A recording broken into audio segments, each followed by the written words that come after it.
Welcome back to the Eat, Drink, Explore radio network. Here now is your fabulous host, Mr. Randall White. Happy Saturday morning to you. And as always, we're glad you can join us here at Eat, Drink, Explore Radio. As you get up and get going, we are discussing all things food, wine, craft beer, travel, and tourism. And the topics for this hour are all based on something we call a compass word, with a little TM after that. Basically, trademark, the little trademark thing. Basically, we come up with a word and then brainstorm from there to find 3 topics that will be related to that word in one way or another.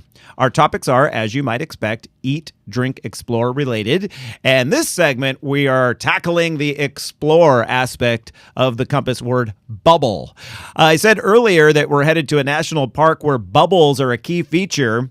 This could lead you to think Yellowstone, where hot sulfur water bubbles to the surface, or right here in our own backyard, maybe the Channel Islands National Park, where underwater the world of sea life is teeming with bubbles. But instead, no, we are headed to the far northeastern corner of the United States in the state of Maine, where you'll find beautiful Acadia National Park smack dab on the coast.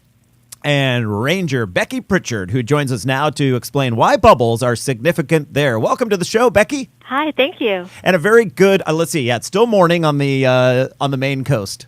Just barely. Actually, it's early afternoon. Oh, I'm sorry, 3 hours. Yeah, so you are 12:34 back there right now. Uh-huh. And how is the weather this afternoon?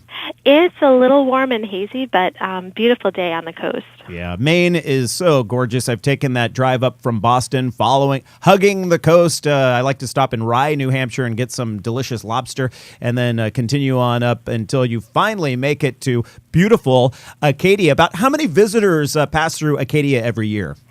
We have over 2 million visitors a year. Wow, and do most of those, I imagine, come from the New York, Boston area? Yeah, a lot from the Northeast, but we do get visitors from around the world as well. I bet. And you have some significant bubbles in the park. That's right. Let's start with the mountains. Okay. So you have a north and a south bubble. That's right. And I will help you out here so that you don't have to say it. The bubbles are named bubbles after anatomy, because if you look at them from a distance, they look bubblish. That's true. Bubblicious, you might say. So, yes. And so then surrounding these 2 mountains are a number of trails and ponds that then take on the name, right? Mm-hmm. Yep. Yeah, the bubbles were given the name first, and because they do look like bubbles, I suppose, north and south. And, our mountains aren't jagged here or craggy or, peaked. The glaciers really smooth things over here, so hence the look of all our mountains. Mm-hmm. So the bubbles got their name from that. And next to the bubbles, we have a bubble pond, which is another glacial feature. It's a nice, narrow, deep pond that you can canoe or you can ride your bike alongside. We have miles of carriage roads in the park that are great for biking. Yeah, the carriage roads. Now, those are roads that harken back to an earlier time, right? But they have been maintained over the years and are now primarily multi-use for hiking or biking. That's right, yeah, hiking, biking, or carriage riding. You can still take a horse-drawn carriage ride on them. Really? Even today, yeah. Oh, that's fantastic. What are these mountains primarily made of? Are they granite? Yes.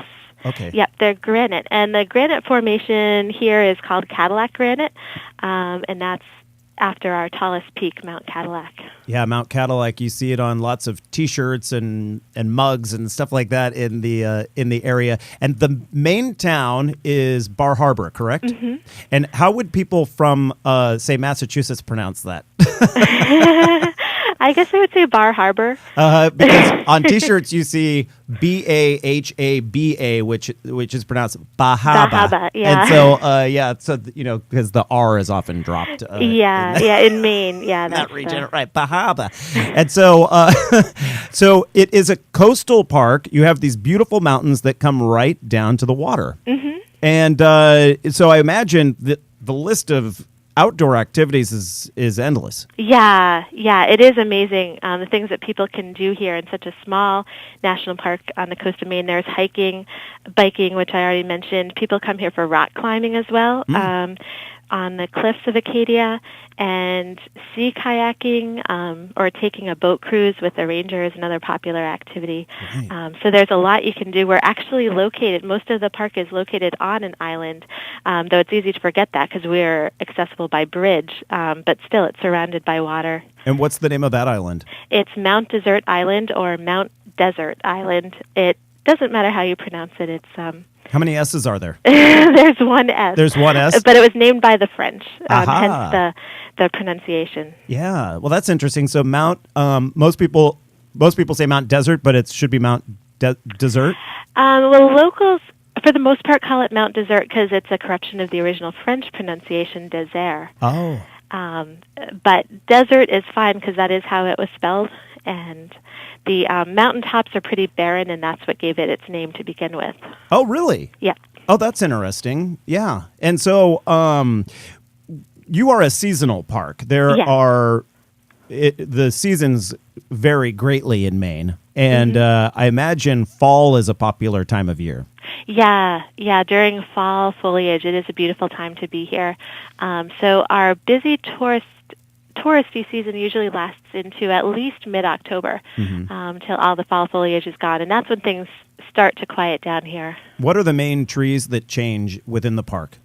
Well, Deciduous. the maple trees, beech trees, and the birch trees. They all change color. Yeah, the birch oak trees a little bit. If I remember, birch turns a yellow, I think, right? Yes, yeah, that's right. And those maples just are every color you can imagine: yellow, orange, red. And I've been to Maine at the end of September, and wow, I went to a place north of you. I believe it's north of you, Moosehead Lake. And I remember looking out. At one point, we were on a hike, and I thought to myself, "This might be the most beautiful thing I've ever seen." And I would have to say that might still be the case. Maine is such a gorgeous spot.